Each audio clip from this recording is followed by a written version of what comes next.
Olá, como vai? Tudo bem? Eu sou o professor especialista Gustavo Lopes Sobreira e no vídeo de hoje eu respondo a essa pergunta. Vou mostrar para vocês quais são os caminhos que vão determinar se eu devo ou não fazer a coleta da PA durante um teste ergométrico, tanto progressivo quanto constante. E no final dessa apresentação eu tenho certeza que você vai saber dizer para si mesmo se eu devo fazer ou não a aferição da PA e se ela vai nortear todo o processo de treinamento do meu aluno, paciente avaliado. Tenha uma ótima experiência e logo após a vinheta. Obrigado.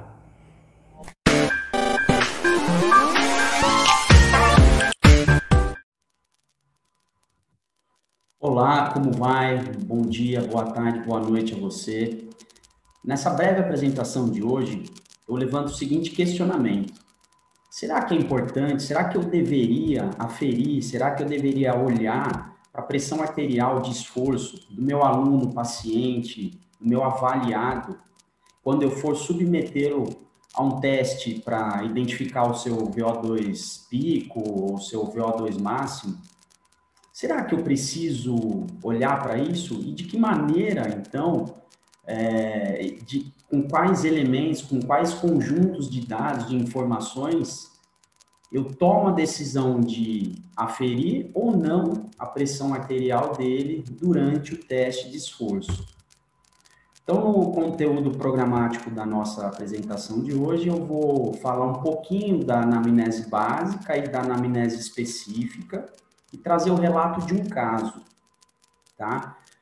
Eu vou compartilhar com vocês um pouco do nosso material de trabalho, que é usado no nosso dia a dia aqui do nosso centro de treinamento, Saúde e Aptidão Física Braga, e trazer também a ideia para vocês de que tudo que eu vou compartilhar aqui com vocês pode ser criado. Nós podemos usar de algumas fontes, porque alguns conjuntos de informações serão sempre os mesmos. Mas existem determinados pontos que eu, diante de um entendimento daquele quadro, daquele aluno, daquela proposta de trabalho, eu posso identificar e que não está em nenhuma outra anamnese, mas vai estar na minha. Então, eu quero trazer um pouco dessa ideia da criação desse tipo de material de trabalho, de ferramenta de trabalho, né? Então, na anamnese básica, de maneira primordial, vai estar lá a idade, a profissão, o nível de atividade física, o status de atividade física dele, se ele se apresenta sedentário, se ele vem com baixo nível de atividade, se você, pelo conjunto de respostas dele, entende que ele está ali de moderadamente treinado para até estar treinado num nível bom ou até ótimo, se ele é fumante, se ele ingere ou não álcool, e aí vem uma série, né, de questões e de informações que você tem que saber. Você tem que saber tudo relativo ao indivíduo que se apresenta para você, para que você possa tomar decisões de que testes usar para determinar VO2 máximo, se eu vou fazer um teste, algum tipo de teste específico para joelho, para quadril, para ombro, se eu preciso olhar para a coluna dele, até porque alguns problemas de coluna já fazem com que eu seja obrigado a escolher um outro ergômetro que não seja a esteira, porque eu vou desencadear dor e os sintomas que vêm lá da coluna vão ser limitantes no teste. Então, eu tenho que olhar para tudo isso, o histórico de doenças, histórico de cirurgia, histórico de lesões, qualidade do sono dele, os medicamentos que ele está usando no momento, se ele faz algum tratamento. No caso desse Venvance aí, que é um precursor da anfetamina, ele é um estimulante. E ele é um remédio que geralmente é prescrito pela manhã, que tem um pico de ação entre 3 e 4 horas e uma meia-vida entre 9 e 11 horas de ação. Um dos efeitos colaterais dele é aumentar a pressão arterial. Então, imagina que você recebe um aluno que está tomando esse remédio e que você vai avaliar ele pela manhã e você, sem saber de tudo isso, submete ele a um esforço lá quase máximo ou máximo, e não olha para a resposta de pressão arterial dele. Olha o risco que você está correndo e ainda colocando em risco a vida desse seu aluno. Isso não pode acontecer. Então, assim, a gente, antes de levar ele para o treino, antes de selecionar ele para o teste, submetê-lo ao esforço, eu tenho que saber qual é o caminho que eu vou usar para isso, qual é o caminho mais seguro e que me traga um conjunto de informações necessárias para que eu possa prescrever o treino com segurança e um treino apropriado, individualizado para ele. Essa é a anamnese básica. Eu vou até aqui aproveitar e compartilhar uma outra tela aqui com vocês, rapidinho, que eu deixei já preparado aqui, ó. Então, um pouco da nossa anamnese geral. No caso aqui, eu usei um nome fictício, né, para preservar aí o nosso aluno. Esse é um caso nosso aqui de trabalho, tá? O Jack Daniels, então, com 63 anos, né, se apresentou aí, ó, lá em julho, né, 1 de julho de 2017, avaliado pelo Júlio.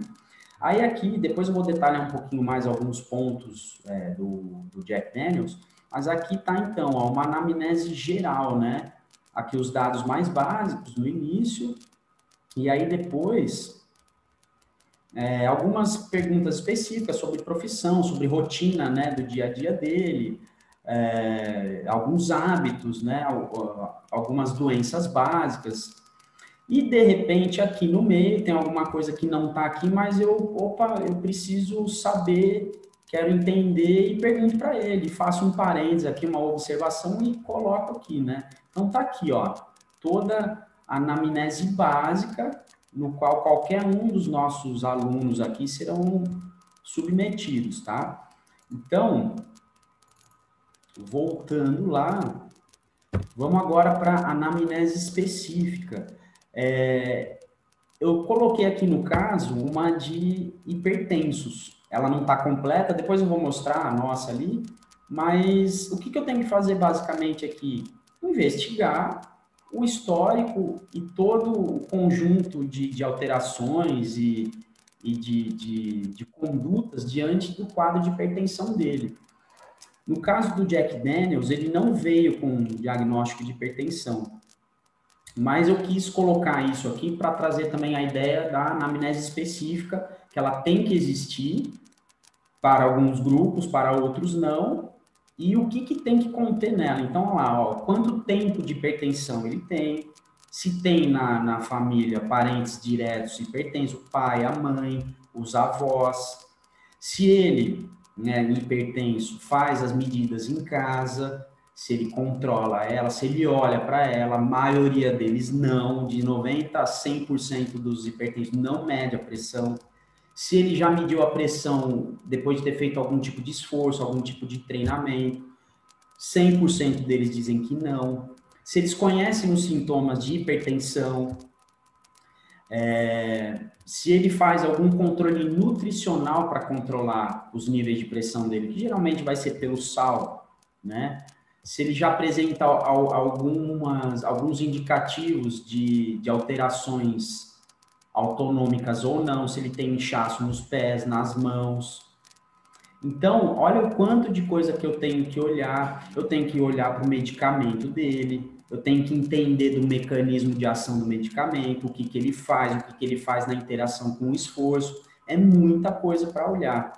Então, ó, vamos dar uma olhadinha agora na nossa anamnese específica dos hipertensos. Ela tem um conjunto aqui, ó, de 14 questões que devem ser aplicadas assim de forma direta, objetiva, não pode virar entrevista, porque senão você acaba perdendo tempo e a avaliação pode se tornar meio chata, meio enfadonha, meio cansativa para ele. Então tem que saber ser objetivo, senão vira entrevista, vira bate-papo, né?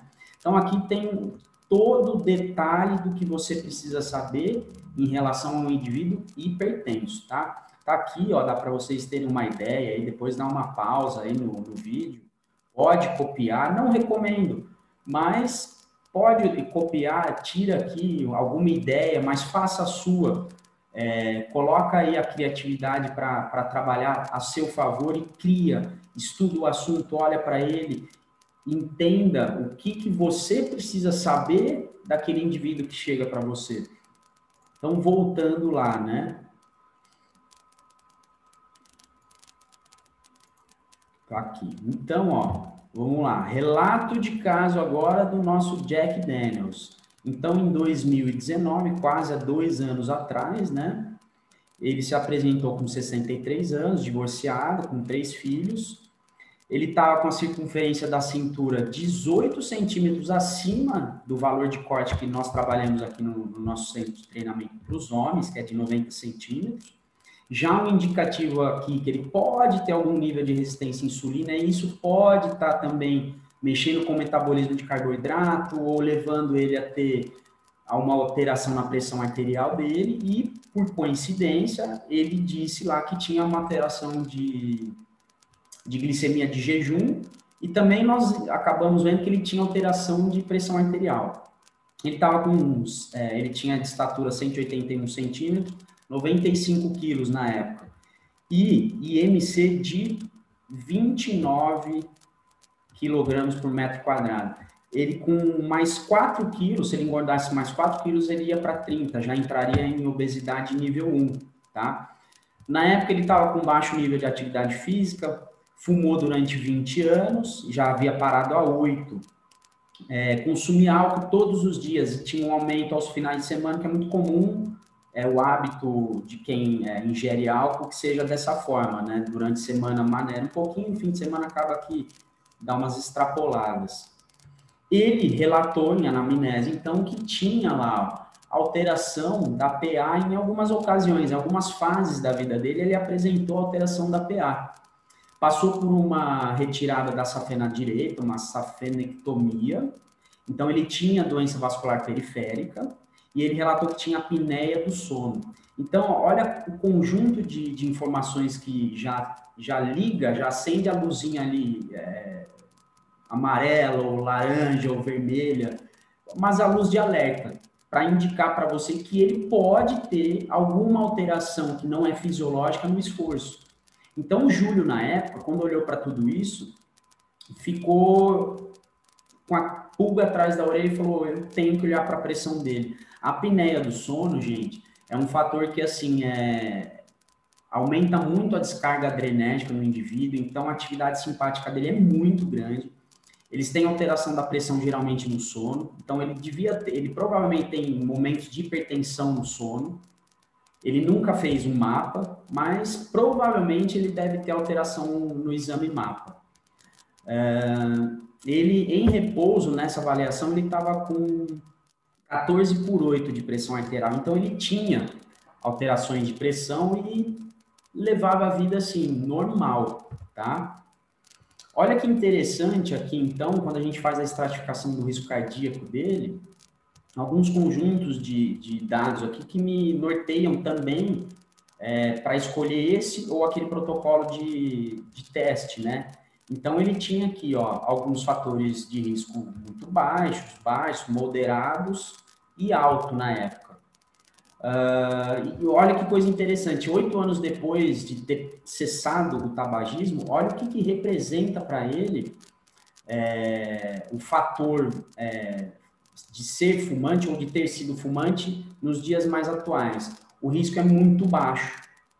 Olha lá, ó, nunca fumou ou não estava fumando em 1 ano, já entra, já cai o risco do cigarro, do tabagismo, para muito baixo. Ele já estava há 8 anos sem fumar. Eu desconfio até que quando ele passou pela safenectomia, ele devia ser a época que ele era fumante, porque a associação de problema vascular periférico com tabagismo é muito grande. Ele tinha lá, então, a pressão arterial de repouso alterada, a glicemia de jejum também alterada. Estresse dele, ele relatava que o nível de estresse dele era quase nunca, né? Quase nunca ele se estressava. Nível de atividade física dele ali, ó, representando um risco alto, entre 80 e 60 minutos de atividade física semanal, acima de 6 quilocalorias por minuto, representa ali 5 metros, né, de consumo de oxigênio. Então, ele devia ter por volta ali de uns 10% acima da média do VO2 máximo dele.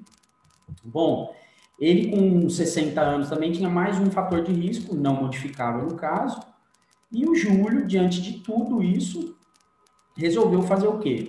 Avaliá-lo através de um teste crescente submáximo em esteira rolante com a coleta da pressão arterial. E, gente, olha lá que interessante o que o Júlio conseguiu obter de informação. Olha, com 5 por hora e para a nossa esteira aqui, 3 metros, quanto ele estava de pressão arterial? 14 por 8. Com 4 metros, olha o salto que ele teve de 18, provavelmente por 8 aqui, talvez o Júlio não tenha conseguido auscultar bem. Com 5 metros, 19, 190 por 80, provavelmente um 210 ali por 80, e depois 220 por 76 com 7 metros. Ele provavelmente devia ter uns 9 metros. O Júlio interrompeu o teste dele no RCT, pela segurança do avaliado. E percebeu o quê? Diagnosticou o quê? Que ele teve uma hiperreatividade da pressão arterial sistólica. E olha a percepção de esforço dele. Estava em pesado, em cansativo, em 6 na escala de Borg. Na reavaliação com o Júlio também, o Júlio levou ele até 8 metros, ainda no RCT, com a mesma frequência cardíaca, olha que interessante, 157, que, gente, por sinal, seria a frequência cardíaca dele máxima pelo 220 menos a idade, mas vamos esquecer isso, porque esse não foi um teste máximo, e está aqui a prova.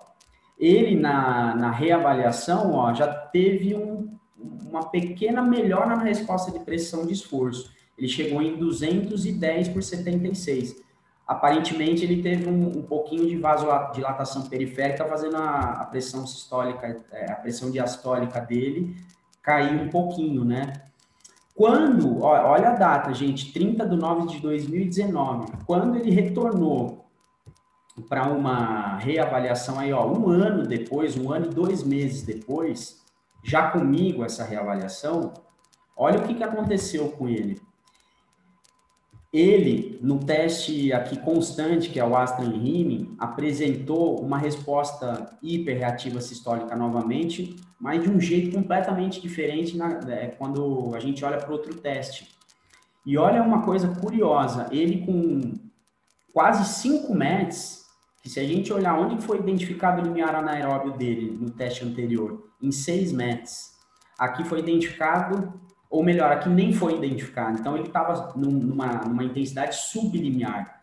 Embora ele já tivesse, ó, com a pressão em resposta alteradas, 18 por 9, 20 por 9, 21 por 9. E ele não tinha chegado nem no limiar anaeróbio dele e classificava o esforço em 4, que é um pouco pesado, é um pouco cansativo. Olha que curioso.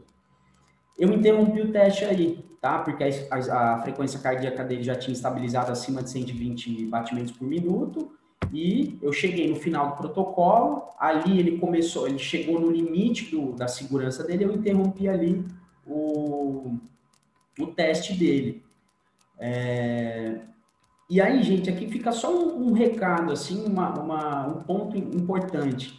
Olha para tudo isso e eu estou me lembrando de um estudo que eu li recente, de um grupo de pesquisadores aqui da USP, que resolveu olhar para as respostas de pressão arterial para diferentes treinos durante o período noturno, durante o sono, para olhar para aquele padrão Dipper ou não Dipper e tal, né? Para ver o quanto tinha de queda ou não de pressão arterial no sono. E o grupo deles, né, de pesquisa ali, eram idosos na faixa era entre 60 e 70 anos, tá? Não treinados, sem experiência nenhuma com treinamento tanto resistido quanto dinâmico, ou aeróbio aí, e que eles, naquele grupo, naquele estudo, quiseram comparar, fizeram um grupo controle e quiseram comparar as respostas de pressão arterial lá no sono do treinamento resistido, do treinamento aeróbio contínuo e do intervalado. E aí que fica, gente, o ponto para vocês refletirem. Aqui fica o ponto de reflexão. Olha para esse indivíduo aqui e olha para a pesquisa desse grupo. Quem em sã consciência vai submeter um indivíduo sem experiência nenhuma, sem qualquer tipo de adaptação já orgânica do treinamento, a um treinamento intervalado e ainda mais hipertenso, e o grupo, os indivíduos desse grupo aí de estudo eram indivíduos hipertensos. Olha que loucura, olha a falta de entendimento de processo de treino. E aí quando você vai olhar lá para o grupo que fez o estudo, o que você descobre? A formação do grupo é toda de médicos. Então, assim, os médicos não são obrigados a entender de treinamento. Nós somos, de todas as respostas fisiológicas do organismo diante do esforço. Então, gente, olha o nível de risco que você submete o seu aluno, paciente avaliado, e o quanto você se arrisca, quanto profissional, o quanto você arrisca a sua reputação por uma falta de conhecimento básico e de uma coisa que não te dá trabalho. É uma coisa que tem que ser feita, é o respeito pelo indivíduo. Muito bem, gente. Então, aqui eu me despeço. Antes, gostaria que vocês tivessem acesso aí, então, às nossas redes sociais, aqui os nossos perfis do Instagram. Esse é o meu perfil.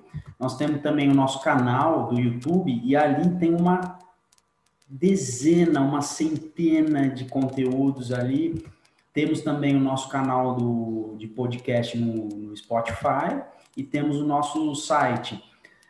Se despertar em você o interesse por algum conteúdo mais além do que os vídeos que estão soltos lá no YouTube, você acessa o nosso site, nós temos a nossa loja e lá você vai ter disponível ali uma dezena de cursos também. Então, fico por aqui, muito obrigado e até breve.